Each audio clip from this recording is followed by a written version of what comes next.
Okay, so to install the Gtr shifter knob, these notches here will not line up.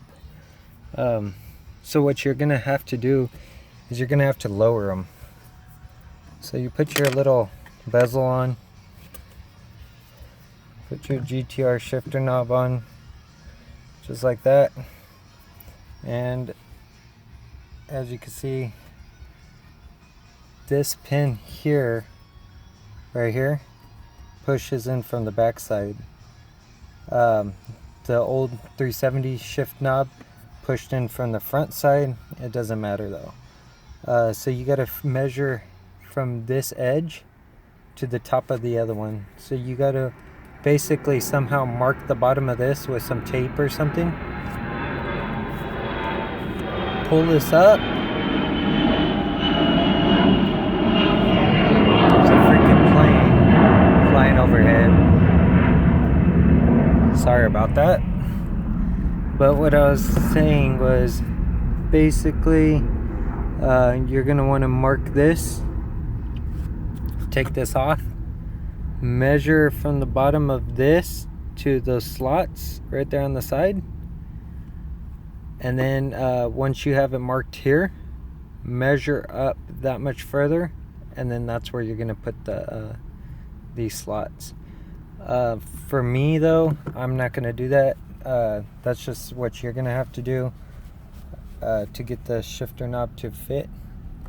But what I want to do is I'm going to make a short shifter. Alright, so what I did here is I measured from this top of this down to where the cutting wheel is, a 1/2 inch, and basically that put me flush with the top of this face. And since there's a flat edge on this side and the opposite side of the shifter lever, what I did here was I made sure I tightened it on the side, so that way when you come back across here, it'll basically put an indentation in this side. If you try to tighten it on this side and then move over this way, it's just going to get loose and fall off. So make sure when you tighten it at the side of your shift lever. So then you just go back and forth like that, and be careful not to hit your shift knobs. You might need a smaller pipe cutter. This one's kind of slightly too big, but you could also put it in gear and pull it back when you're doing this. And that's what I'm going to end up doing until this is fully cut, and then I'll show you what the after looks like. So basically, as you can see, when you put your foot on the brake, you're able to do a full 360, and just keep doing that until you chop off the tops, and they'll break off. But don't let your foot off the brake because the car's still in gear and it's on. Okay, so after you cut it, these two little pieces are gonna come off, and now you're pretty much committed. So as you can see, it's gonna get hung up there. Don't worry about this too much right now. This is my first time doing it, so I'm following what I think I should be doing, and then we'll see what happens.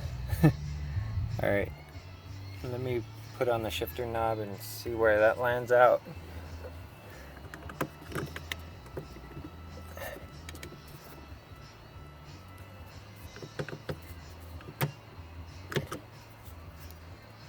So it's not going in, and that's because you need to mark and machine this or Dremel this down a 1/2 inch, the slot, because there's slots in there. So don't get worried that this isn't working anymore. And then if you look at these things right here, they got chamfers on them. So what I'm gonna have to do is chamfer this edge and this edge to replicate these. But from here down, I need to make sure I machine that a 1/2 inch on the front and the back. So there's that side, and there's that side. And then we're gonna measure what we need to do for the locking clip for that. Okay, so each side of this white thing has a little clip that you're going to want to pull out. Like that, it's a little tab. Okay, so what I had to end up doing was putting one tool on this little thing right here, this little tab. Right here. Like that. Doing the same for the other one. Holding them side by side like this. Real tight. Because those little tabs want to freaking let go.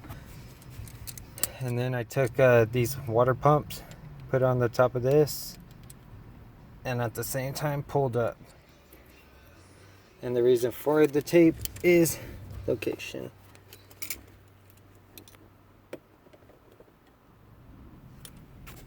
So that way I could see it.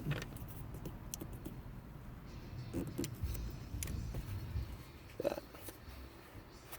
So I fold this over like that. So you got a pull tab, and you know from here to here's a 1/2 inch. So since we took off a 1/2 inch up here, I'm going to add a 1/2 inch to these slots. So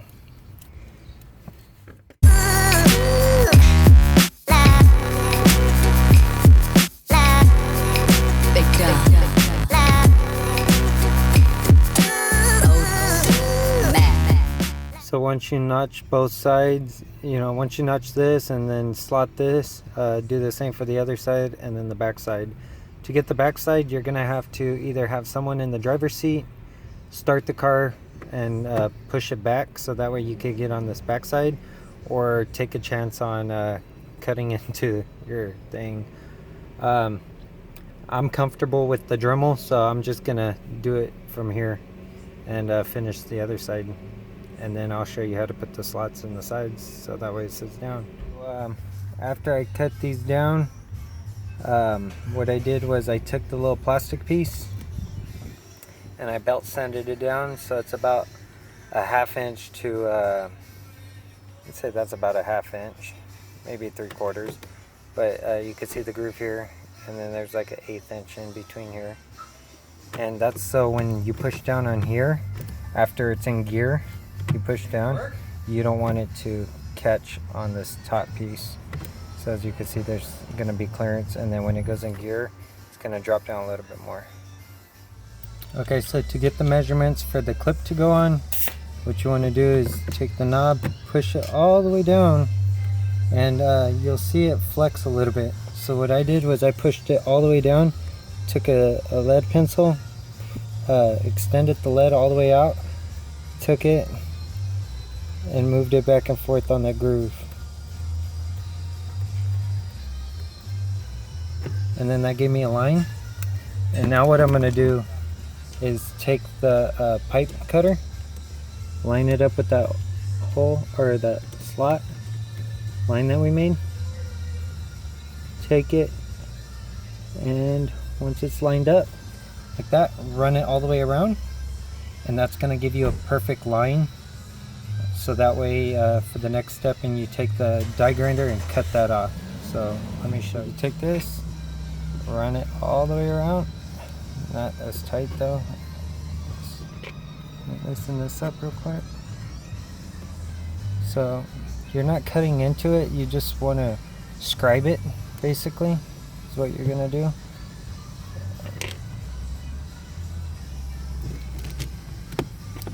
So as you can see, it slid down, and you mark it like that,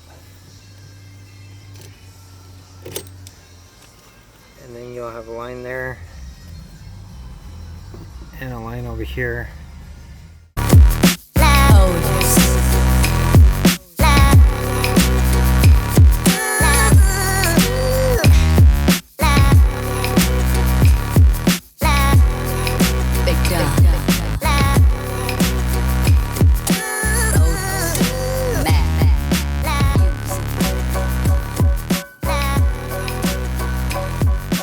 Okay, so to get this to work flawlessly, since we cut a 1/2 inch off of here, we're supposed to cut a 1/2 inch off of this top piece, and I used the pipe cutter, and basically it's just stud, so you got to cut this even smaller, and I cut this to a 1/2 inch. So that way it slides right over this. You gotta push it over, like get it to go down. So once it's all the way down, now you're gonna want to put some grease on it so it doesn't stick. So put grease on there. Put grease back on this area.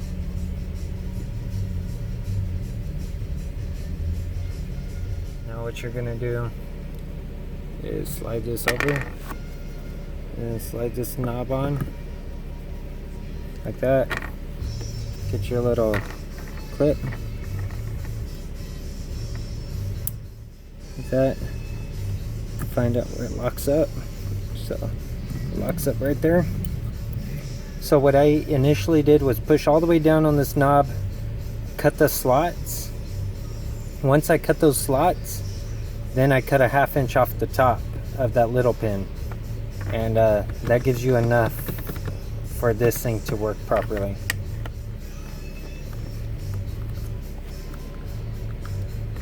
So now you can slide that on like that. It functions perfectly. One thing you want to remember is to make sure you cut that top piece off after you do the notches, only because you want to be able to put this into reverse. Watch. So see how it doesn't go? Once I push the button in, boom, I'm able to hit reverse. Then it goes into neutral and it won't go back into reverse. If you leave that thing long, it'll basically allow you to do this throughout all the gears. And you don't want to do that because it's going to mess up your transmission. So I hope you enjoyed this install. That's the finished product, and that 1/2 inch will get you to clear this base piece easily, because you only want to take a 1/2 inch off. You might be able to go to 6.75 or 6.25 depending on this, because I could fit my finger in here, but when you come here and then you put it like shift to gear, it pinches my finger. So a finger's thickness, so I'd say you could probably take off, if you wanted to, down to 6.25 if you want to go a little bit lower. This thing was pretty freaking difficult to figure out all the dimensions, only because the height, you need to recut the slots on the side for the little pin, and if you don't know what you're doing, you can mess this up. And this is about $500 for the knob, and this gearing is about, I would say, maybe $300 for a new linkage and stuff for your shifter. You can find them on eBay for probably around $100, and this one maybe on eBay for about $200. This is the Nismo edition, so I hope you liked the video, and give it a thumbs up if you did. If it was helpful, give it a thumbs up. If you want to see more of these videos and installs, just subscribe. Thank you. Bye.